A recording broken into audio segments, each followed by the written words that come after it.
Di beberapa desa itu dulu banyak lomba-lomba kalau bulan Lagi puasa. Ramadan. Meskipun hadiahnya cuma Hadiah. buku tulis 2, tapi kan anak senang. Dengan ketika mereka melihat baik itu kita puasa, terawih dan lain sebagainya, dan kemudian bertanya, disitulah masuk yang tadi saya bilang motivasi. Dan akhirnya ketika mereka mencoba, apresiasi. Kita showing them dulu, kita mencontohkan, dan ketika mereka ada ketertarikan, kita memotivasi, dan setelah mereka mencoba, itu kita apresiasi.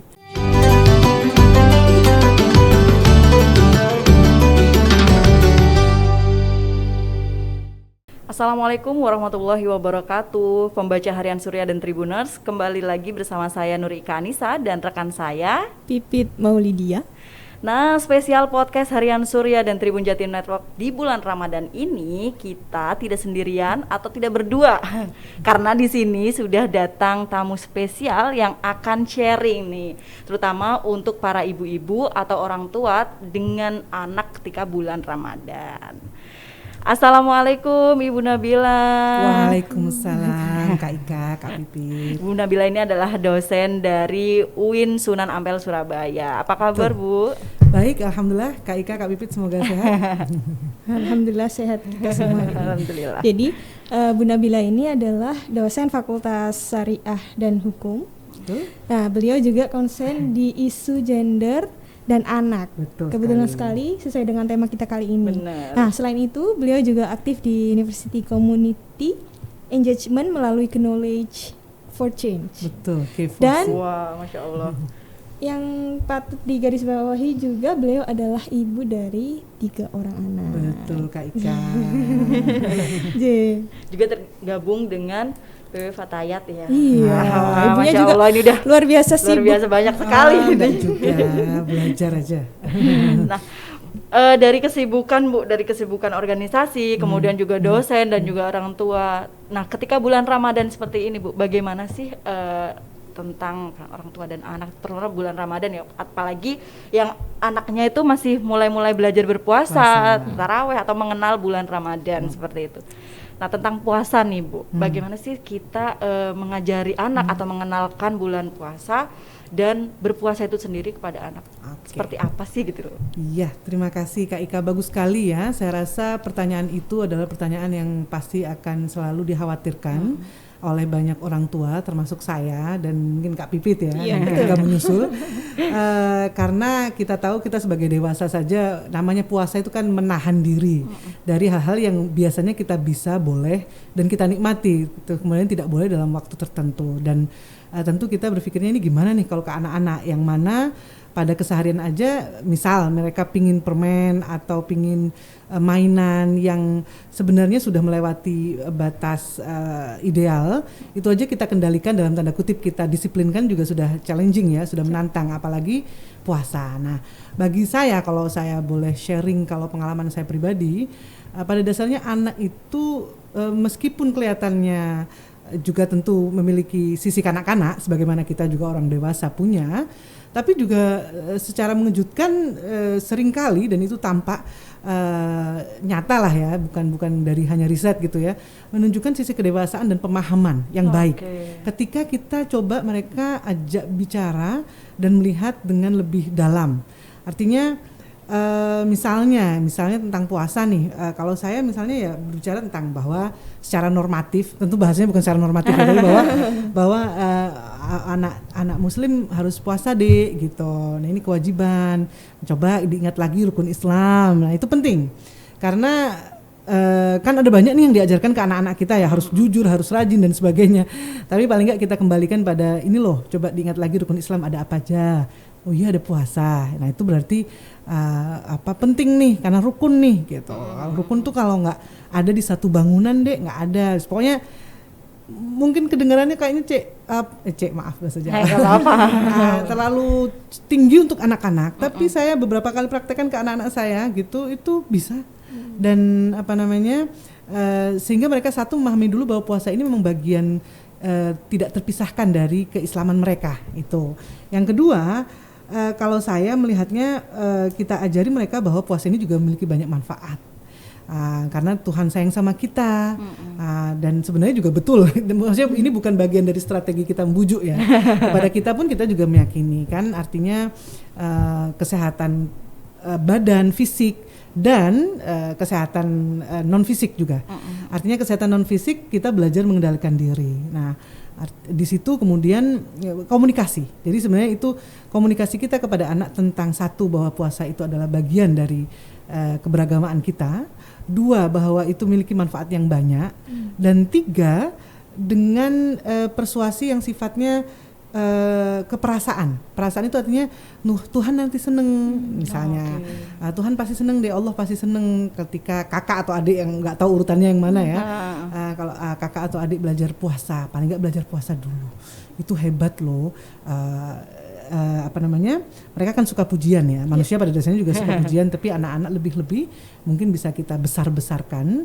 Hebat loh berpuasa itu, berarti karena bisa tahan nih gitu sampai nggak tahu, tergantung kan kita strategi ini terkait dengan strategi berikutnya, bahwa juga bertahap. Artinya makanya terkenal dengan puasa beduk, puasa duhur ya, atau puasa asar. Kemudian puasa asar, lanjut puasa maghrib. Nggak tahu, mungkin jangan-jangan sekarang juga ada puasa duha gitu.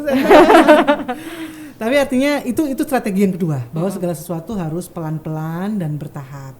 Tapi yang pertama, kalau saya tentang puasa, tentang sholat apapun, saya sih nyoba ngajak mereka benar-benar pada intinya, pada substansinya, bahwa Tuhan Allah sudah ngasih adik atau kakak hidup, diberi kesempatan untuk makan, minum, bergembira, punya orang tua seneng kan gitu. Nah, hanya 1 bulan saja dalam 1 tahun kita berpuasa, membuktikan kita juga sayang, kalau kita cinta bahasanya, kalau anak-anak mungkin sayang pada Tuhan.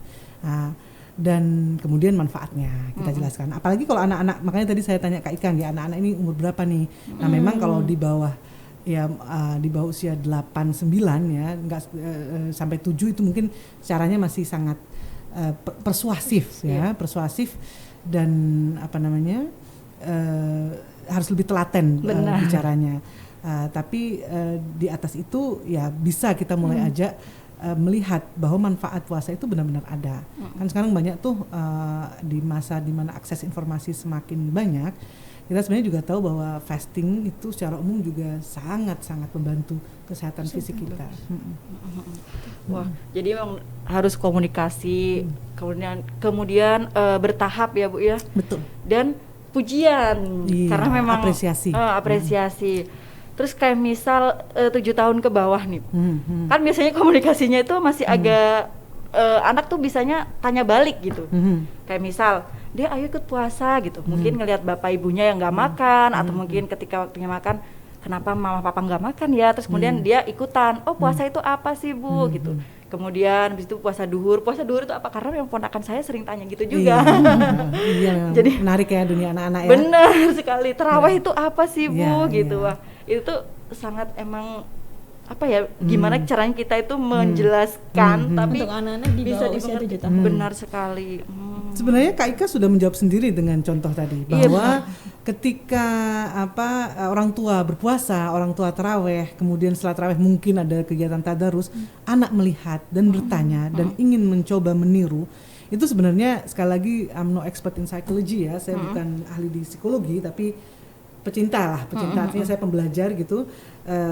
Kita tahu lah bahwa secara psikologis itu salah satu cara pembelajaran yang paling efektif untuk anak-anak ketika mereka melihat, karena mereka kan imitate ya, meniru ya, dan dengan ketika mereka melihat baik itu kita puasa, taraweh dan lain sebagainya, dan kemudian bertanya, disitulah masuk yang tadi saya bilang motivasi, dan akhirnya ketika mereka mencoba apresiasi. Saya rasa itu kita showing them dulu, kita mencontohkan, dan ketika mereka ada ketertarikan kita memotivasi, dan setelah mereka mencoba meskipun zuhur atau bahkan duha itu kita apresiasi. Dan dalam apresiasi itu kadang memang sebagian strategi saya yakin umum ya, rewards gitu kan ya. Oh iya, benar sekali. Rewards itu kadang umum sekali, dan pada dasarnya ya menurut saya pribadi memang bagaikan uang dengan dua mata sisi ya. Kita pada dasarnya boleh sih menurut saya, cuman harus hati-hati gitu. Disesuaikan dengan usianya. Tapi tetap kalau menurut saya sebenarnya orang dewasa pun, jadi menurut saya kalau misalnya kita terlalu ketat jangan pakai mekanisme rewards, nanti benar-benar tergantung karena rewards ya kan, karena hadiahnya, bukan karena memang puasanya atau rajin tarawehnya dan lain sebagainya. Saya rasa kita juga harus adil lah, kita harus fair ya, bahwa kita sendiri orang dewasa juga kecuali sebagian yang memang benar-benar sudah dimurnikan sama yang di atas gitu, ya sebenarnya ya berharap rewards kan, waduh puasa gitu nanti bertakwa dan masuk surga.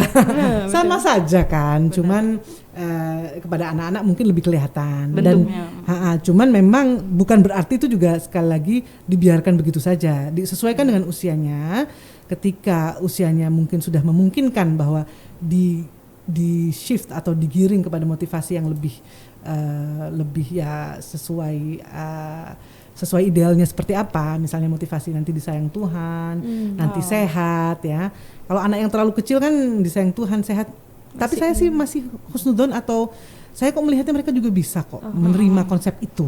Cuman memang perlu ditambah dengan yang sifatnya fisik mungkin ya. Kalau memang dirasa perlu untuk memotivasi. Tapi kadang sebagian anak, sebagaimana Kak Ika bilang, ketika sekitarnya bergembira, menunjukkan kegembiraan dan semangat dengan puasanya, padahal nggak makan, padahal nggak minum, dan mungkin membanggakan. Ya ini kadang-kadang katanya kan amal itu kadang sebagian juga jangan ditutup-tutupi, dibanggakan, karena memotivasi juga kan dengan orang tua aku nggak makan, lapar tapi malah bangga, ngomongnya tambah banyak misalnya. Bisa kayak saya ngomongnya tambah banyak gitu kan. Itu kok apa ya? Nah itu kan juga itu menarik ya, mengiklankan dirinya sendiri lah gitu. Nah itu menurut saya itu juga penting ya. Jadi suasana gembira itu juga penting. Saya terus terang masih ingat dulu ketika masa saya kanak-kanak ya, di daerah memang itu bulan puasa itu identik dengan gembira. Kalau yang saya ingat kok identik dengan gembira ya. Saya ingat saya puasa beduk, bahasanya beduk dulu. Saya ingat lapar. Saya ingat pernah mokel. Pernah ya. Tapi saya tidak tertekan itu. Seingat saya, memori saya bukan memori tertekan gitu loh. Karena mungkin sekitarnya mengeluh-elukan bulan Ramadan, mengeluh-elukan puasa, lebih menunjukkan kegembiraannya berbuka, lebih menghebohkan berbagai cerita unik, membangunkan sahur dan sambil kantuk-kantuk makan. Tapi dikemas bagaimana itu bukan yang suramnya, tentu bangun sahur makan itu ya pasti ya ada beratnya, tapi dikemas itu gembiranya, menggoda, menarik, menantang. Saya husnudzon kok, karena saya husnudzon anak-anak, karena saya juga dulu pernah anak-anak itu akan tertarik, karena anak-anak kan sebenarnya juga suka tantangan. Benar sekali. Anak saya yang keempat, ketiga sebenarnya yang hidup, tapi keempat realnya itu juga suka itu kalau ditantang, ayo bisa nggak gini gitu. Sejak 3 tahun 2 tahun sudah ngerti itu, kalau semakin kita offer challenge ya, itu dia akan merasa tertantang dan apa bahasa Jawanya, dipancing, merasa bisa dipancing lah anak-anak itu. Nah dipancingnya ya dengan kita menunjukkan kegembiraan, memorinya gembira. Dulu kalau nggak tahu sekarang ya, kalau di beberapa desa itu dulu banyak lomba-lomba kalau bulan Ramadan. Meskipun hadiahnya cuma buku tulis 2, tapi kan anak senang. Iya benar sekali. Jadi yang perlu dicatat oleh para orang tua adalah kita harus mencontohkan, menghidupkan Ramadan di tengah-tengah keluarga. Betul. Supaya anak-anak juga ikut penasaran. Penasaran dan tertarik dengan sendirinya, saya rasa. Ketika tertarik dengan sendirinya, kita perkuat dengan tadi tuh motivasi, apresiasi. Terus kemudian beberapa hari lalu juga ponakan gini Bu, ada 2 ponakan. Kamu nggak puasa ya? Terus jadinya kan yang satunya, oh iya kan harusnya puasa gitu. Mungkin ada dari pertemanan. Bisa. Kemudian ngabuburit yuk gitu. Mungkin orang tua ngajakin ngabuburit. Gitu. Itu kan salah satu tradisi yang hanya ada di bulan Ramadan. Nggak bulan Ramadan ngabuburit yuk. Artinya paling beda kan rasanya ketika maksudnya bukber gitu, padahal bukber itu kan sebenarnya ya makan bersama, tapi ketika kemudian di luar Ramadan kita undang yuk makan malam bareng, beda rasanya. Dan nggak tahu ya, saya belajar dari pengalaman saya sebagai anak-anak dan saya coba moga-moga berhasil saya terapkan ke anak-anak, kegembiraannya itu loh, kegembiraan dan keistimewaan, karena kan memang sebenarnya bulan Ramadan penuh keistimewaan. Kita kan gembira, nggak ada maksudnya yang beriman ya, nah itu pasti gembira bulan Ramadan datang karena tahu berlipat-lipat nih hadiahnya, meskipun ada tantangannya berpuasa, tapi enggak tuh, kita nggak sedih karena juga sebenarnya ketika dijalani ya menantang, artinya kesulitannya itu dalam bentuk tantangan, bukan yang sampai menekan gitu. Baik. Jadi boleh juga lo pakai iming-iming, boleh. Boleh. Kita kalau saya bisa jadi salah, tapi kalau saya melihatnya kita yang dewasa saja, kecuali sekali lagi saya nggak mau bilang semua lo ya, kecuali orang yang memang sudah benar-benar murnikan hanya ingin Allah Tuhan titik, nggak pingin surga, nggak pingin lainnya. Tapi secara umum ya kita saja juga sebenarnya imingnya diterima puasanya, dapat pahala. Terus kalau ngaji, kalau di luar puasa mungkin pahalanya segini, kalau di bulan puasa tambah berlipat gitu ya. Tentu yang ideal tentu tidak seperhitungan itu ya. Tapi pada level atau tahap tertentu menurut saya janganlah juga dinafikan itu, karena orang kan macam-macam ya kan, orang kan macam-macam, artinya ada yang mungkin termotivasi dengan reward gitu, maksudnya kalau puasa nanti, kalau bersedekah di bulan Ramadan nanti berapa kali pahalanya, ada yang seperti itu. Kita jangan menafikan karena juga ada memang janji seperti itu gitu. Begitupun ke anak-anak begitu. Jangan yang mahal-mahal tapi supaya satu tidak memberatkan orang tua.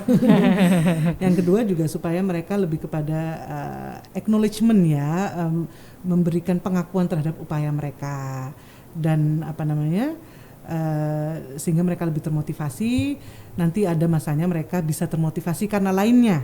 Saya tadi bilang kalau anak-anak itu katanya secara hukum di bawah 18 tahun misalnya, maka berarti ada remaja ya. Kadang-kadang mungkin remaja malah termotivasinya dengan sekarang banyak tuh tren fasting for diet ya kan. Oh iya benar. Katanya kalau metode dietnya dengan fasting menurunkan kadar gula darah dan akhirnya lebih mudah dietnya. Bisa jadi maaf. Bisa jadi pada usia tertentu kita motivasinya lebih ke sana gitu. Iya benar sekali, benar. Sehat lo Kak gitu kan, udah agak remaja dewasa ya. Bukan dewasa, remaja gitu. Sehat lo Kak, buktinya gini. Jadi buktinya di tradisi yang kita juga ada puasa. Dan satu lagi kalau menurut saya bahwa puasa itu memang krusial. Kalau menurut saya nih, bahkan misal pun kita kita beruntung lah kita diwajibkan sebagaimana sebelum kita. Ya mungkin itu yang perlu di-highlight ya, sebagaimana sebelum kita juga diwajibkan. Tapi kalaupun tidak, sebenarnya puasa itu kan belajar disiplin ya. Manusia itu kalau tidak belajar disiplin, makan juga nggak bisa dikendalikan. Benar. Akhirnya tidak sehat. Tidur juga tidur terus, nggak sehat juga.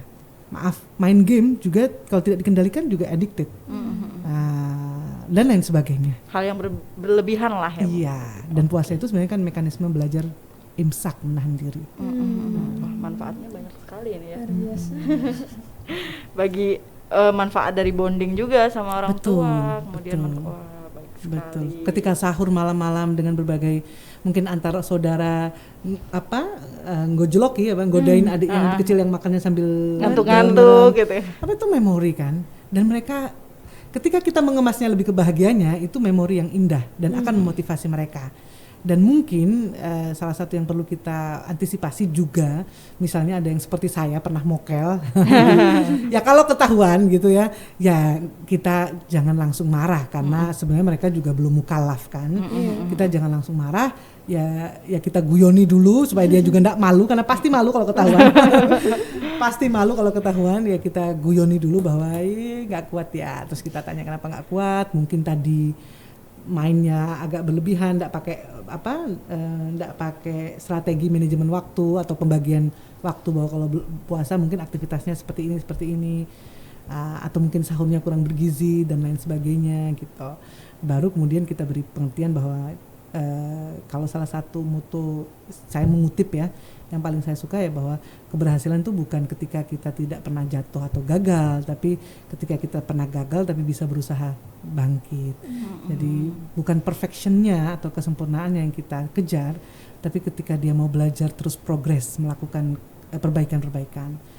Dan kalau saya belajar dari pengalaman saya juga jangan di-share ke saudaranya, nanti jadi bahan bully. Kalau anaknya bukan anak yang cuek, wah gawat itu. Ya jangan, maksudnya kalau gak ketahuan sama saudaranya ya. Kalau ketahuan sama saudaranya juga diajari bahwa gak masalah. Dulu ibu mungkin bisa dicontohkan, ibu kalau kebetulan saudaranya gagah dan gaya nih, nggak pernah mokel nih, ya kita contohkan diri kita lah gitu. Ibu juga pernah, nggak masalah gitu. Pokoknya mengenalkan puasa pada anak itu komunikasi bagi saya. Anak-anak sekecil apapun itu, saya kok husnuzon ya bahwa kalau diajak bicara tentang Tuhan, dulu kita tidak ada, maksudnya kita tidak ada, kemudian ada di perut. Misalnya saya mencontohkan yang paling kecil barusan gitu, tapi belum, masih 3 tahun, tapi ya saya mulai diajari sholat misalnya, kan sama saja toh dia melakukan sesuatu yang sebenarnya kalau nuruti pingin ya nggak pingin gitu kan. Nah itu ya misalnya dulu kita nggak ada, kemudian ada gembira nggak ada orang tua, ini walaupun kecil, dikit-dikit lah ya, tentu saya nggak bilang semuanya diserap, tapi dikit-dikit diserap. Dan mungkin juga bisa diberi contoh motivasi dari kisah-kisah yang inspiratif ya tentang anak-anak, bisa dicari, tapi juga harus bijak kalau memberikan motivasi dari kisah atau contoh anak-anak lain, jangan sampai jadi kayak compare. Membandingkan. Itu bahaya sekali. Compare itu bahaya sekali, jadi harus bijak dalam memberikan contohnya itu. Jangan sampai kayak compare, tapi lebih ke inspire atau menginspirasi gitu. Wah, banyak banget ini pembelajarannya. Nah, maaf ya, saya kalau ngomong panjang kali lebar. Baik, mungkin ada yang belum tahu kalau mokel itu apa sih Bu gitu. Karena kan mungkin itu Jawa ya, biasanya Jawa.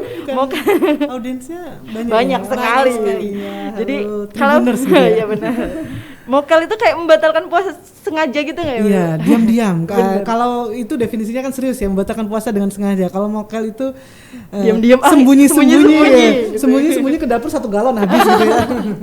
Karena jujur nggak semua orang tahu mungkin gitu mokel. Ya. Apa bahasa Indonesianya ya? Yang membatalkan puasa. Banyak panjang amat. Tapi kalau mokel itu kesannya lebih, sebenarnya cuma secicip kadang ya. Haus secicip galon gitu ya. Saya ingat saya waktu itu masih belum ada galon yang resmi rapi gitu ya, masih minuman gitu, minuman habis direbus terus taruh di jak atau teko yang besar, 1 gelas dulu di dapur terus habis hilang gitu. Artinya ada banyak cerita-cerita gitu mokel itu yang lucu, dan itu juga bisa jadi cerita menarik yang diingat sepanjang masa. Bener sekali, bener. Apalagi buat yang udah berpengalaman punya anak gitu mungkin Bu, dan saya juga yang belum, jadi bisa buat ponakan atau mungkin gitu. Wah, ini menarik sekali ya Mbak ya tentang berpuasa gitu, apalagi bondingnya juga gitu. Betul. Sudah nangkep ya kita ya pembelajarannya. Dengan ngabuburit, sahur, taraweh bareng, anak diajak lihat orang ngapain gitu.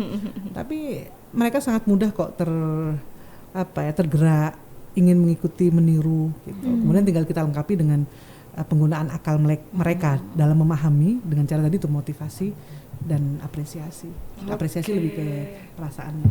Wah, terima kasih Bu Nabila. Terima kasih Kak Ika, Kak Pipit, saya yang terima kasih. Saya sebenarnya belajar banyak dari Kak Ika. Sama-sama, saya juga belajar seru sekali nih ngobrolin soal puasa dan parenting ya. Iya betul. Karena ini sama-sama belajar. Betul sekali. Menjadi orang tua itu proses pembelajaran sepanjang masa menurut saya.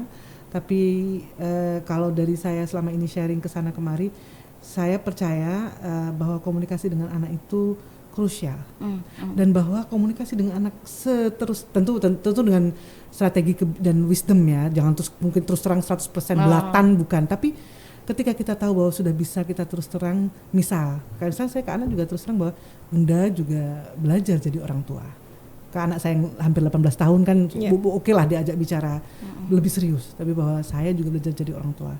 Tidak ada sekolah jadi orang tua. Ya paling kita belajar tentang apa yang harus diajarkan kepada anak. Kita belajar tentang kewajiban orang tua kepada anak. Tapi tentang strategi membimbing anak, strategi mendampingi mereka, strategi bisa jadi teman, penginspirasi, bisa dipercaya tapi juga tetap mereka menaruh hormat. Itu kan rumit tuh, kompleks ya kan. Nah, tapi saya alhamdulillah menurut saya dengan terbuka itu mereka lebih akhirnya kalau kita kebetulan, karena kita tidak mungkin lepas dari salah. Kalau kita kebetulan ada salah, mereka juga bisa lebih mengerti bahwa kita juga berproses gitu. Masya Sayang Allah. sekali waktunya. Sangat Bener, singkat. padahal pengen banget ini ngobrol banyak soal parenting. Sudah habis materi saya juga.